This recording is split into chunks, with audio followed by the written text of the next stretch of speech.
जननीं सरदां देवीं रामकृष्ण जगद्गुरुं पादपद्मे त्रयसीता প্রণমামি মহম।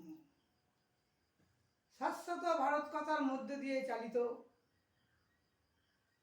মনের কথা এই সময় বিষয় শ্রীমা সারদা নারী প্রসঙ্গ। আমি পরিবাজক সত্যস্বরূপানন্দ স্বামী বলছি। আমি পরিবাজক স্বামী সত্যস্বরূপানন্দ শ্রীরামকৃষ্ণ সারদাশ্রম কাষ্টসাংরা দক্ষিণপাড়া থেকে বলছি। শ্রীমা সারদা নারী প্রসঙ্গে আজকের নারীরা শিক্ষায় দীক্ষায় যোগ্যতায় কোনো দিক থেকেই পুরুষের চেয়ে কম নয়। আমাদের ভারতবর্ষের চিরন্তন নারীর যে আদর্শ, সেই ত্যাগ, ক্ষমা, সুন্দর দৃষ্টি, মাতৃত্বের মহিমা তা আজকের নারীদের মধ্যে খুব একটা দেখা যায় না। শ্রীরামকৃষ্ণের যোগ্য সহধর্মিণী শ্রীমা সারদার মধ্যে দেখি সেই বলিষ্ঠ ব্যক্তিত্বের উদাহরণ। তিনি কখনো জননী, কখনো বা স্ত্রী, কখনো রামকৃষ্ণ সন্ন্যাসী সংঘের সঙ্গনেত্রী। যখন যে রূপেই তাকে দেখি না কেন, সেই কঠিন কমল ব্যক্তিত্বের সমন্বয় আমাদের সর্বদাই চোখে পড়ে। ব্যক্তিত্ব চোখে দেখা যায় না, ব্যক্তিত্ব ধরা পড়ে মানুষের আচার ব্যবহারে, চাল চলনে। শ্রীমা সারদার ব্যক্তিত্ব ছিল বীর, স্থির, পবিত্রতা ও উদাহরণ স্বরূপ মাতৃত্বে মণ্ডিত। তিনি যেন মঙ্গল প্রদীপ জেলে রেখেছেন সব জায়গায়। সবার মধ্যে ঈশ্বরের মানবী রূপের সার্থক প্রকাশ করেন তিনি, প্রকাশ হন। তিনি দেবীত্বের চোখ ধাঁধানো আলো নিয়ে তিনি আসেননি, তিনি এসেছেন আমাদেরই ঘরের সাধারণ মেয়ে হয়ে। তাই তার ভক্তরা কেউ কেউ যখন জগন্মাতা, মহামায়া, দুর্গা ইত্যাদি বলে তাকে স্তুতি করেছেন, তখনও তিনি প্রতি এই যে ঔদাসীন্য, এগুলো ব্যক্তিত্বের আর এক রূপ। আজ নারীরা রাজনৈতিক অধিকার, শিক্ষার অধিকার, অর্থনৈতিক অধিকার এসব অধিকারই পেয়েছে, কিন্তু তবুও আজ নারীরা কি যেন হারিয়ে চলেছেন, যার নাম স্নেহ, প্রেম, শান্তি ও নারীর নারীত্বের মহিমায় পুরুষ যে নতি স্বীকার করে, সে বোধই আজ নারীদের হারিয়ে গেছে, হারিয়ে যাচ্ছে। সেখানেও ব্যক্তিত্বে শ্রীমা সারদা কি ঠাকুরের সব অভিমতি কি মেনে নিতেন? না, তিনিও তো ঠাকুরের কাছে কখনো কখনো তার প্রখর ব্যক্তিত্বের পরিচয় দিয়েছেন। যখন ঠাকুরের কোনো মত তার পছন্দ হয়নি, তাই ঠাকুরের আপত্তি থাকা সত্ত্বেও চরিত্রহীনা নারীকে কাছে টেনে বলতে পেরেছেন, এসো মা, ঘরে এসো। বলতে পেরেছেন, শরণাগতকে রক্ষা না করলে ভগবানেরই মহাপাপ হবে। আজকের তথাকথিত শিক্ষিত নারীরা বাইরের চাল চলনে প্রগতিশীল হলেও মনের মুক্তি ব্যাপারে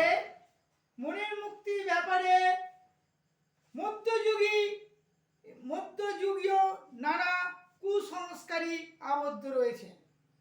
অথচ শ্রীমা সারদা আচার আচরণে মধ্যযুগীয় হয়েও অন্ধ কুসংস্কারকে তিনি কখনোই প্রশ্রয় দেননি। জয়রামবাটিতে একদিন মুসলমান ডাকাত আমজাদের এঁটো পাতা তুলে সেই উচ্ছিষ্ট জায়গাটি শ্রীমা নিজে হাতে জল দিয়ে ধুয়ে দিয়েছেন। সেই সময় তার ভ্রাতুষ্পুত্রী ও পিসিমা তোমার জাত গেল বলে চিৎকার করে উঠেছিল। এই কাজের জন্য শ্রীমা সারদা তীব্র প্রতিবাদ করেছিল। আমাদের মনে রাখা দরকার, শ্রীমা সারদা ছিলেন আচারনিষ্ঠ একজন ব্রাহ্মণী। তবু তিনি তাকে ধমক দিয়ে বলেছিলেন, আমার শরৎ যেমন বা শারদানন্দ যেমন ছেলে, এই আমজাদও তেমনি আমার ছেলে। শ্রীমা সারদা আজকের নারী না হয়েও প্রগতিশীল মনের পরিচয় দিয়েছেন আক্ষরিক অর্থে। তিনি নারীদের মুক্তির সঠিক পথ দেখিয়েছেন ত্যাগের মধ্য দিয়ে, সেবার মধ্য দিয়ে।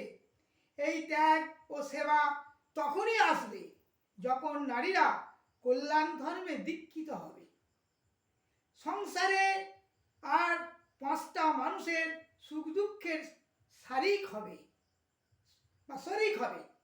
শ্রীমা সারদা জয়রাম বাটিতে ছুটে গেছেন ভাইদের সংসারের গোলমাল থামাতে।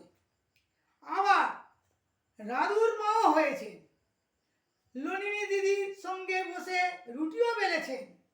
আবার অসংখ্য ভক্তদের হাজার সমস্যা সুরাহা করেছেন। কখনো তিনি নিজের কথা ভাবেননি, নিজেকে পরের জন্য বিলিয়ে দিয়ে তিনি তো নিঃস্ব হননি। পরশু তিনি যে সকলের কাছে পেয়েছেন, পরন্তু তিনি যে সকলের কাছে পেয়েছেন অপরিসীম ভালোবাসা, শ্রদ্ধা, তিনি আজ সারা বিশ্বের মা। এই মা হওয়া তো সহজ কথা নয়। গর্ভধারিণী কোনো সন্তানের জননী না হয়েও যিনি ধনী দরিদ্র উচ্চ নীচ সকলের জন্যে তার স্নেহের আঁচল পেতে দিয়েছেন, সেই মাতৃত্বের কাছে তো কে না মাথা নত করে, কে না মাথা নত করবে? তিনি যে পাতানো মা নন, সত্যিকারের সবার মা সারদা।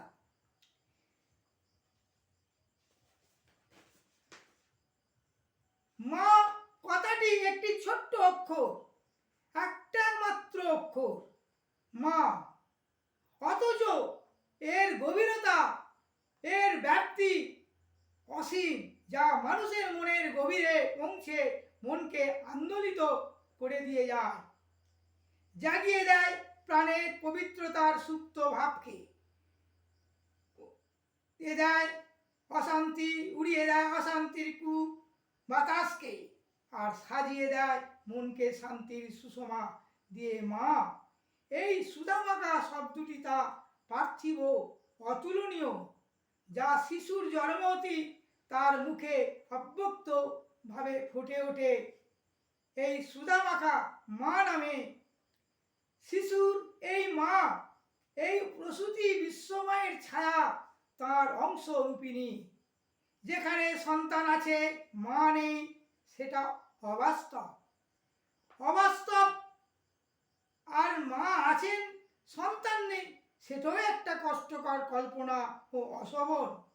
মার সত্তা নিয়েই তো সন্তানের সত্তা, বিশ্ব মায়ের সত্তা নিয়েই বিশ্বের সত্তা।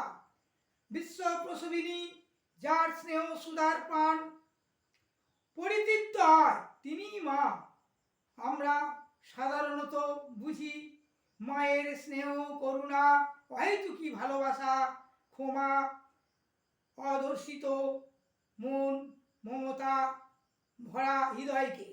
মা বললেই আমাদের স্মৃতিপটে ভেসে ওঠে স্নেহময়ী, করুণাময়ী ও মমতাময়ী মায়ের রূপটি ফুটে ওঠে মা। আর তখনই কবির ভাষায় বলতে ইচ্ছা হয়, মা বলিতে প্রাণ করে আনচান, চোখে আসে জল ভরে। সন্তানের কাছে মাই তো একমাত্র নির্ভরযোগ্য, বিশ্বাসযোগ্য আশ্রয়স্থল। এই জাগতিক সংসারে সন্তানকে গর্ভে ধারণ করে মা নিজের মাতৃত্ব প্রকাশ করেন। সংসারে শুধু নিজের সন্তানটির জন্যই মায়ের মাতৃত্ব দেখি, নিজের সন্তানকে কেন্দ্র করি মায়ের ভালোবাসা, ভালো লাগা আবর্তিত হতে থাকে। আর সন্তানের সাফল্যে মা হন গর্বিতা, পক্ষান্তরে সন্তানের অসাফল্যে মা হন কথিতা। এইখানে জাগতিক মাতৃত্বের সীমাবদ্ধ থাকে। তাই তো সাধক কবিরাম প্রসাদ গেয়ে গেছেন, মা হওয়া কি মুখের কথা, কেবল প্রসব করলে হয় না মাথা। যে মাতৃত্ব শুধুমাত্র নিজের গর্ভজাত সন্তানের জন্যই আবদ্ধ থাকে, তাকে আমরা সার্থক মাতৃত্ব বলতে পারি না। সার্থক মাতৃত্ব হলো পক্ষপাতহীন, যেখানে দুর্জন সুজনের কোনো ভেদাভেদ থাকবে না। আমাদের এই বাংলারই এক পল্লী গ্রামের জয়রামবাটিতে হেমন্তের এক শুভ সন্ধ্যায় মানবী তনুতে আবির্ভূতা হয়েছিলেন এমনই একজন মা, যিনি একটি সন্তানকেও গর্ভে ধারণ না করে শুধু অপার্থিব স্নেহ ভালোবাসার দ্বারা হয়ে উঠেছিলেন সমগ্র বিশ্বের জননী। তিনি হলেন আমাদের সকলের মা সারদা, যিনি নিজ মুখে বলেছেন, আমি সত্যিকারের মা, গুরুপত্নী নয়, পাতানো মা নয়, কথার কথা নয়, সত্যিকার মা বা জননী। মায়ের স্বার্থশূন্য ভালোবাসায় ভরা পবিত্র জীবন আমাদের মুক্ত করে দেয়। মায়ের চারিত্রিক বৈশিষ্ট্যগুলো আমাদের তার প্রতি আকৃষ্ট করে। মা বড় বড় বই পড়েননি বা লেখেননি, বড় বড় সভায় বক্তৃতা বা ভাষণও দেননি, বিশ্ববিদ্যালয়ে তার কোনো উপাধি ও তার কিছু স্কুল বিদ্যালয়ে কিছু ছিল না। তিনি শুধু একটি তুলনাহীন মা জীবন যাপন করে গেছেন। অবতার ও বরিষ্ঠায় রাম ও কৃষ্ণায় দেবের সহধর্মিণী হয়ে ও তার অহংশূন্যতা ভাবা যায় না। আমাদের মা গর্ভে ধারণ না করলেও তিনি যে আমাদের সকলের মা, তা তার জীবন দিয়ে তিনি দেখিয়ে গেছেন। ধনী দরিদ্র, সৎ অসৎ, মূর্খ জ্ঞানী, সন্ন্যাসী গৃহী, স্ত্রী পুরুষ, হিন্দু মুসলমান নির্বিশেষে মা তার জগৎ জোড়া সকল সন্তানকে নিজের কোলে স্থান দিয়ে গেছেন। এমনকি কারুর প্রতি ভালোবাসা তার কমতি ছিল না। মা ছিলেন সর্বসহা, স্বার্থশূন্য ও নিত্য ক্ষমাশীলা। মায়ের ভালোবাসায় কোনো জরা মরণ নেই, জরা চর ছিল না, জোয়ার ভাটা নেই, বেচা কেনা নেই, শুধুই দিয়ে যাওয়া। এটাই তো ভারতীয় নারীর আদর্শ। জয়রামবাটিতে মা যখন থাকতেন, পাশের গ্রাম থেকে মাথায় করে সবজি আনাজপত্র এনে কুটে নিজে হাতে